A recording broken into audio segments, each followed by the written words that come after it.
Ang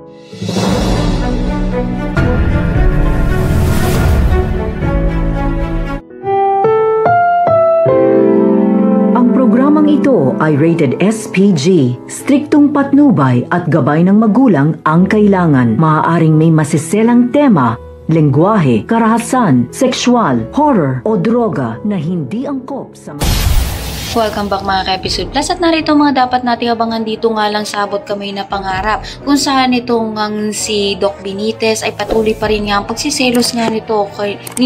Lynette, kay Doc Tanyag dahil nakita niya nga rito na magkasama na naman ang dalawa at sa pagkainit ng ulo nga niya ay tinapon niya nga isang baso kaya tinamaan nga itong si Lynette na nagkaroon nga ng sugat nga itong sa braso. Dito naman nga dadalawin nga ni Annalyn ang kanyang ina kaya naman magugulat nga siya nang hahawakan niya nga ito sa braso ay bigla na nga lang umilag itong si Lynette dahil na rin sa kanyang galo sa kanyang braso. Kaya natanong nga nito ni Annalyn kung anong hapang ginagawa sa kanya ito ni Doc Benitez at masama na nga ang kutob nga niya rito. Sa kabilang banda naman nga patuloy pa rin nga ang maitim na balak nga ng mag-ama na si Justine at ni Eric upang sa gayon mapabagsak na nga ng tuluyan ang Apex pati na nga rin itong si Giselle.